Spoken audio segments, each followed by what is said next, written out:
மொத்தமுமே திமுக கும்பல் எல்லாமே எப்படி இருக்காங்கன்னா, என்ன பண்ணா பித்தம் தெளியும், அதான் தளபதி இவன் யாரோ ஒருத்தன் வருவான்னு நினைச்சு கூட பார்க்கலையே, ஒருத்தன் வந்துட்டானே, நம்ம என்ன பண்றது, நமக்கு யாருமே வரமாட்டாங்க, நமக்கு அகேன்ஸ்டா நம்ம மட்டும்தான் இங்க இருக்க போறோம், இனி நம்மளை தட்டி கேட்கவே யாரும் இல்ல அப்படின்னு ஒரு மிதப்புல இருந்தாங்க தெரியுமா, ஒரு ஆணவத்துல இருந்தாங்க தெரியுமா.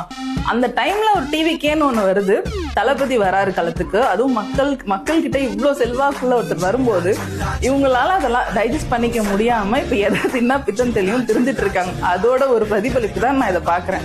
அதுவும் திவ்யா சத்யராஜ் இவங்க ஒரு டிஎம்கேவோட ஐடிவிங்ல ஒரு பொறுப்புல இருக்காங்க, மாநில அளவுல ஒரு பொறுப்புல இருக்காங்க. ஸோ டிஎம்கே ஐடிவிங்ல பெண்களை என்னமா நடத்துறாங்கன்றது அப்பட்டமா எல்லாருக்குமே தெரியும். ஆன்லைன்ல டிஎம்கே ஐடிவிங் எல்லாரும் சொல்றதே ஆபாசவிங்கன்னு தான் சொல்றாங்க, ஐடிவிங்னு கூட சொல்றது கிடையாது. திமுக ஆபாசவிங்க தான் ஆன்லைன்ல பேரு.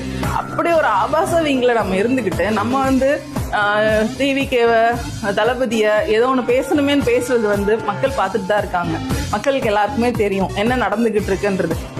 இதே திமுக ஐடிவிங் பிடிஆர் இருக்கும்போது எப்படி இருந்தது, பிடிஆர் இருக்கும்போது அதுக்கப்புறம் எப்படி இருந்தது எல்லாருக்குமே தெரியும். ஜேர்னலிஸ்ட் ஆகட்டும், சமூக செயற்பாட்டாளர்கள்ட்டும், அப்படி ஒரு ஐடிவிங்ல நீங்க ஒரு பெண்ணா இருந்துட்டு அதை சரி பண்ணணும், அதை ஒழுங்குமுறைப்படுத்தணும், அதுல ஏதாவது நீங்க கவனம் செலுத்துனீங்கன்னா அவங்க ஜாயின் பண்ணும்போது நான் கூட ரிக்வஸ்டா இனிமேலாவது இது திருந்துவாங்களா திமுக ஐடிவிங் அப்படின்னு, திமுக ஆபாசம் இனிமேலாவது திருந்துமா அப்படிதான்